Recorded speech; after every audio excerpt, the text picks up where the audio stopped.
Hey guys, it's Leah and welcome back to my channel. So I'm going to be doing something a little different than usual today. I thought today I'd do a video on DC versus Marvel, if you will, but before I get started, I do want to say a special thank you to all of my subscribers. We finally reached 900. If you're new to my channel, make sure you subscribe down below for more videos.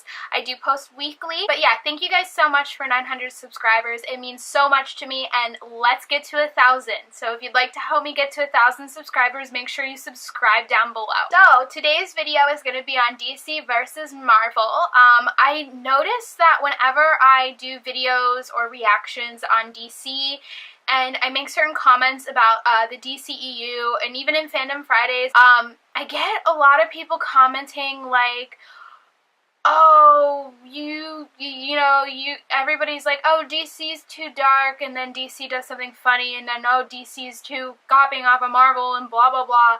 So I feel like I really need to make a video about this just so I can, like, direct people so that they could get their facts straight about me. Because yes, there are fans out there that are like that, but what people don't understand is that I'm actually a huge DC fan. Not so much of their cinematic universe, but that's what I'm going to get into today. So kind of my own opinion on DC versus Marvel. So let's just get started. The first category is going to be comics. So DC versus Marvel in comics, in my own opinion, it's a little mixed. I do lean a little more towards DC comics than I do Marvel comics. But I would say it was maybe like 51-49, like type thing, very close, but I still do lean towards DC. I grew up, you know, loving DC the most. My favorite superhero is Batman.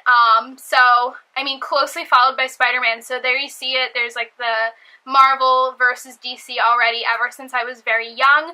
I do love DC comics a little bit more just because of how dark they are and how rich the characters are.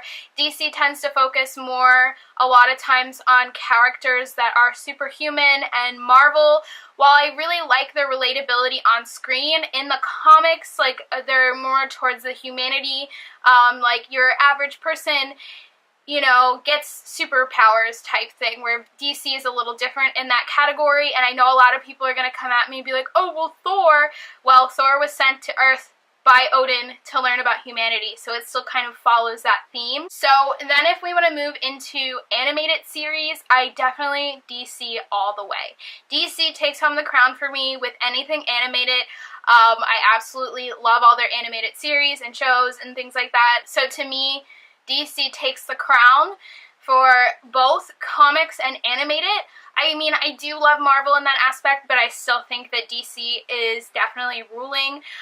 Now, moving on to the hot topic that everybody loves to comment about, because mostly I talk about the DCEU or the MCU. So, movies. And this is where, in my opinion, Marvel takes the crown.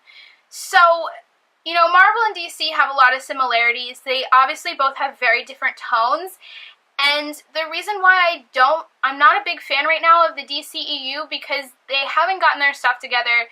And I feel like these characters deserve more justice than they are being given. I definitely think, obviously, Marvel has had the last 10 years to figure it out. Not all of their films were great in the beginning, if you guys remember, but it took them a long time and a long journey that I've loved to grow and watch and support, and is ultimately my favorite cinematic universe. So, that being said, I think when I do see DC things, like, I have been let down by their cinematic universe. I'm not talking about DC as a whole. I just do not like what they've put out thus far. That doesn't mean I'm not optimistic. I really do hope that they start picking it up and start, you know, finding their own way and giving justice to the tone of DC. But I do have a lot of issues with it, especially sometimes when I see them sort of mirroring Marvel's comic aspect that they've sort of developed and honed in on over the years, because sometimes I feel like DC looks at it and goes, oh, that's what's working, that's what people like, but they don't realize that DC brings its own thing to the table and that that's what people want from DC. So overall, I think Marvel wins in that category. It's undeniably true, even if you just want to not look at them as separate entities and you just want to look at their box office, it is true. But overall, Marvel and DC have a lot of similarities and a lot of differences. I love both of them equally.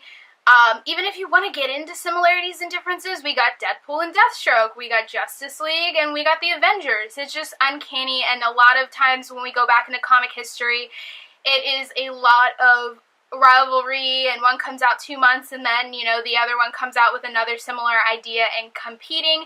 So I really hope that over the next 10 years, DC continues to grow and be a bigger challenge to Marvel in the cinematic universe. And that kind of wraps up today's video. I just wanted to get out there and share my thoughts because I think it's totally unfair when fans start to come at anybody that has something negative to say about the DC universe instead of taking it as it is and being like, you know what, it isn't what it should be, and, you know, that's just my opinion on it. So I just wanted to get it out there that I do love DC, and if nobody watches my videos and doesn't realize that, I don't know. Why are you watching my video, basically? So that's it for today's video, guys. Make sure you leave a thumbs up, comment down below, and don't forget to subscribe, and I'll see you guys next time. Bye, guys.